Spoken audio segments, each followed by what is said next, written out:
할렐루야, 사랑하는 주 예수교회 성도 여러분, 오늘은 5월 22일 수요일입니다. 오늘도 매일 큐티를 통해 하나님의 말씀과 동행하시며 오늘 은혜가 넘치는 복된 하루가 되시길 바랍니다. 오늘의 찬송가는 543장 어려운 일 당할 때 함께 하나님 찬양하시겠습니다.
아멘. 오늘도 어려운 일 당할 때 우리가 하나님을 찾으며 나아가기를 소망합니다.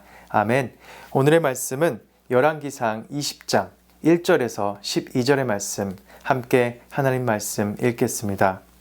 아람의 벤하닷 왕이 그의 군대를 다 모으니 왕 32명이 그와 함께 있고 또 말과 병거들이 있더라. 이에 올라가서 사마리아를 에워싸고 그곳을 치며 사자들을 성 안에 있는 이스라엘의 아합 왕에게 보내 이르기를 벤하닷이 그에게 이르되 내 은금은 내 것이요 내 아내들과 내 자녀들의 아름다운 자도 내 것이니라 하매 이스라엘의 왕이 대답하여 말하기를 내 주 왕이여 왕의 말씀같이 나와 내 것은 다 왕의 것이니다 하였더니 사신들이 다시 와서 이르되 벤하닷이 이르노라 내가 이미 내게 사람을 보내어 말하기를 너는 내 은금과 아내들과 자녀들을 내게 넘기라 하였거니와 내일 이맘때에 내가 내 신하들을 내게 보내리니 그들이 내 집과 내 신하들의 집을 수색하여 내 눈이 기뻐하는 것을 그들의 손으로 잡아 가져가리라 한지라. 이에 이스라엘 왕이 나라의 장로를 다 불러 이르되 너희는 이 사람이 악을 도모하고 있는 줄을 자세히 알라. 그가 내 아내들과 내 자녀들과 내 은금을 빼앗으려고 사람을 내게 보냈으나 내가 거절하지 못하였노라. 모든 장로와 백성들이 다 왕께 아뢰되 왕은 듣지도 말고 허락하지도 마옵소서 한지라. 그러므로 왕이 베나닷의 사신들에게 이르되 너희는 내 주 왕께 말하기를 왕이 처음에 보내 종에게 구하신 것은 내가 다 그대로 하려니와 이것은 내가 할 수 없나이다 하라 하니 사자들이 돌아가서 보고하니라. 그때 베나닷이 다시 그에게 사람을 보내어 이르되 사마리아에 부스러진 것이 나를 따르는 백성의 무리의 손에 채우기에 족할 것 같으면 신들이 내게 벌 위에 벌을 내림이 마땅하니라 하매 이스라엘 왕이 대답하여 이르되 갑옷 입는 자가 갑옷 벗는 자같이 자랑하지 못할 것이라 하라 하니라. 그때 베나닷이 왕들과 장막에서 마시다가 이 말을 듣고 그의 신하들에게 이르되 너희는 진영을 치라 하매 곧 성읍을 향하여 진영을 치니라. 아멘. 하나님의 말씀입니다. 하나님 말씀에 감사합니다. 오늘의 이 본문 말씀은 엘리야의 이야기에서 우리가 잠시 멈추고 아합 왕에게 집중하게 됩니다. 이 북이스라엘의 아합 왕은 이 가장 악한 왕으로 알려져 있고 그가 이세벨과 결혼함으로써 나라 전체가 이 바알 우상 숭배를 하게 되었었죠. 그로 인해 이스라엘은 더 이상 하나님을 바라보지 않았고 아합 왕 본인에게 있어서도 하나님은 없었습니다. 그는 하나님을 찾지 않았던 것입니다. 이렇게 악한 왕과 또 영적으로 타락한 이스라엘은 설상가상으로 이 아람 벤하닷 왕과 또 그 주변 32개 속국들이 함께 연합군을 결성하여 이 사마리아를 에워싸게 됩니다. 그리고 벤하닷은 사자들을 보내어서 아합 왕에게 이 3절의 말씀에 내 은금은 내 것이요 내 아내들과 내 자녀들의 그 아름다운 자도 다 내 것이니라 한 것입니다. 이제 아합 왕이 벤하닷에게 4절 말씀에 내 주 왕이여 왕의 말씀같이 나와 내 것은 다 왕의 것임을 순응하며 자백하고 있는 모습을 볼 수가 있습니다. 이 말씀을 보면서 놀라지 않을 수가 없는데요. 이미 아합 왕은 이 벤하닷의 이 포위에 이미 겁을 먹고 아내들과 자녀들 그리고 은금을 내놓으라는 그 요구사항에 순응하고 만 것입니다. 이 북이스라엘의 이 지도자는 악한 왕일 뿐만 아니라 아무런 이 저항과 싸워보려는 마음도 없는 무능력한 지도자였던 것이죠. 그런데 이제 첫 번째 요구사항에 이어서 6절 말씀에 내일 이맘때에 내가 내 신하들을 내게 보내리니 그들이 내 집과 내 신하들의 집을 수색하여 내 눈이 기뻐하는 것을 그들의 손으로 잡아 가져갈 것이라는 것을 협박하는 것입니다. 이제 베나닷은 아합이 얼마나 만만했는지 내일 곧바로 신하들을 보내어 내 집과 그 신하들의 집을 수색해서 더 나오는 귀중한 물건들이 있다면 그것마저도 다 가져가겠다고 하는 것입니다. 이제 상황은 갈수록 더 심각해짐을 느끼고 아합 왕은 이 나라의 장로들에게 도움을 청하게 됩니다. 자문을 구하게 됩니다. 이 책임을 그가 혼자서 질 수가 없기 때문이죠. 아합 왕은 1차 이 요구사항에 순응하고 말았는데 그것도 자신의 아내들과 자녀들 그리고 자신의 은금은 그냥 쉽게 이렇게 넘겨버렸다는 것입니다. 일단 자기는 살기 위해서 아내들과 자녀들 그리고 은금은 쉽게 내놓을 수 있던 것으로 보여집니다. 그런데 이제 도시 전체로 그 요구사항들이 확장되니 자기가 혼자 감당할 수가 없던 것입니다. 이때 8절 말씀에 이 모든 장로와 백성들이 왕께 아뢰어 이르되 왕은 듣지도 말고 허락하지도 말라고 하는 것입니다. 이 7절 말씀까지는 하나님이 과연 이 이스라엘 백성 가운데, 이 악한 아합 왕 가운데 함께하고 계신지 이 말씀 속에서는 발견할 수가 없었습니다. 하지만 이 8절 말씀을 읽었을 땐 이 모든 이 나라의 장로들과 백성들이 함께 일어서서 이 나라의 상황에 대해서 항변하고 왕에게 듣지도 말고 허락하지도 마옵소서 하는 것이 마치 하나님께서 말씀하고 계시는 듯한 느낌을 주고 있는 것 같습니다. 하나님께서는 이와 같이 악하고 무능력한 지도자 가운데 이 아합 왕이 하나님을 찾고 있지 않기 때문에 그가 우상 숭배를 통하여 나라 전체가 영적으로 타락하였지만 이렇게 하나님께서는 그 가운데 언제나 함께 지켜 보호하고 계시고 이렇게 백성들이 올바로 설 수 있도록 아합 왕에게 하나님의 말씀과 하나님의 마음을 전달하고 있는 것인 줄 믿습니다. 아멘. 그렇습니다. 우리는 아무리 영적으로 올바로 서 있어야 할 리더가 악하고 또 무능력하지만 하나님께서는 언제나 이 백성 가운데 함께 하시는 줄 믿습니다. 그리고 이렇게 올바로 서 있고 올바로 목소리를 낼 수 있는 사람들을 통하여 하나님께서는 하나님의 마음과 하나님의 말씀을 전하고 계심을 보게 되는 것이죠.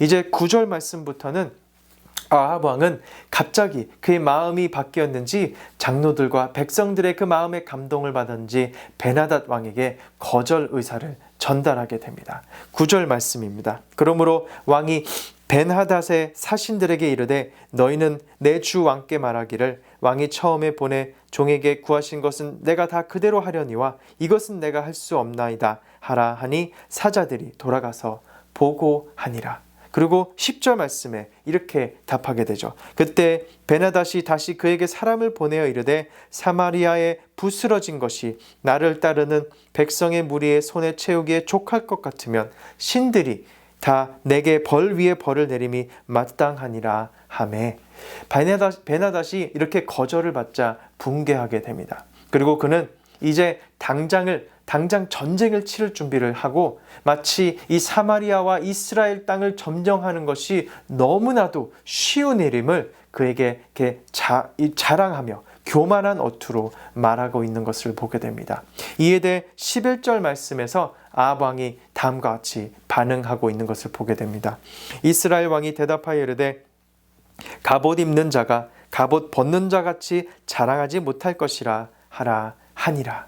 이렇게 아합 왕은 180도 전환된 태도를 보이고 있는데요. 그는 전쟁을 시작하기도 전에 마치 전쟁을 마치고 이긴 것처럼 속단하지 말라는 말을 하고 있는 것입니다. 쉬운 말로 하면 김칫국물부터 마시지 말라는 것입니다.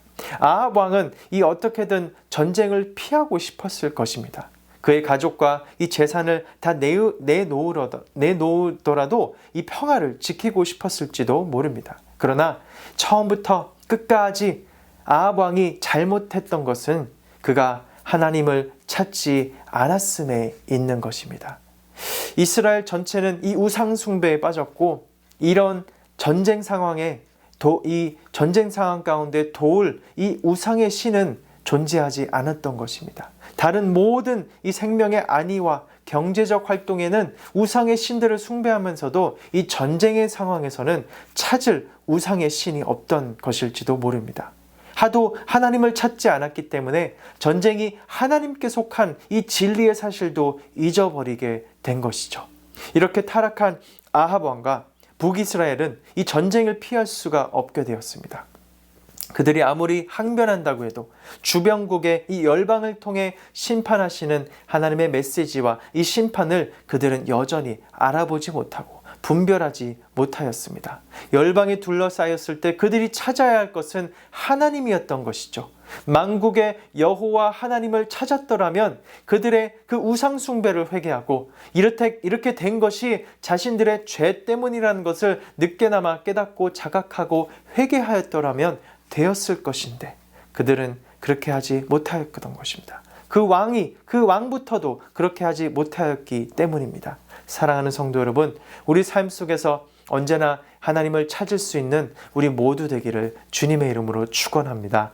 우리 삶 속에 만연해 있는 이 모든 하나님보다 우리가 더 사랑하고 의존하고 있는 것들은 없는지, 그러한 모든 우상 숭배를 우리가 이 시간 나사렛 예수 그리스도의 이름으로 떨쳐버리고 하나님만을 의지하며 하나님만 경배하며 나아가는 우리의 삶이 되기를 간절히 기도하며 바라고 원합니다. 아멘. 우리에게 다른 길은 없는 줄 믿습니다. 아멘. 오직 우리의 길이요 진리요 생명 되시는 예수 그리스도께서 우리와 함께 하시고 구원을 위한 다른 이름을 우리에게 주신 일이 없기 때문에 오직 예수 그리스도의 이름을 찾으며 우리가 주님과 함께 오늘 하루도 우리에게 언제나 평강이 함께하고 모든 우리의 어려운 상황 가운데서도 하나님의 말씀을 의지하며 이 메이큐티를 통하여 나아가고 하나님이 원하시는 방법과 하나님의 길을 향해 나아갈 수 있는 우리 모든 사랑하는 성도님 여러분 되시기를 주님의 이름으로 축복하며 축원합니다. 아멘. 기도하시겠습니다. 고맙고 감사하신 하나님 아버지 감사드립니다. 우리가 오늘 하루도 우리가 위기를 만났을 때 하나님을 찾고 하나님의 말씀에 귀 기울여야 함을 우리가 기억하게 하여 주시옵소서. 불완전한 우리의 삶의 그 모든 말들과 그 듣는 어리석음에 우리가 빠지지 않게 하시고 완전하신 오직 하나님의 지혜를 얻는 은혜를 간구하며 나아갑니다. 모든 상황에서 우리가 바른 분별력으로 하나님의 뜻을 이루는 오늘 하루가 될 수 있도록 인도하여 주시옵소서. 이 모든 말씀 예수님의 이름으로 기도합니다. 아멘. 오늘도 하나님의 길을 찾으며 나아가시기를 축복합니다. 아멘.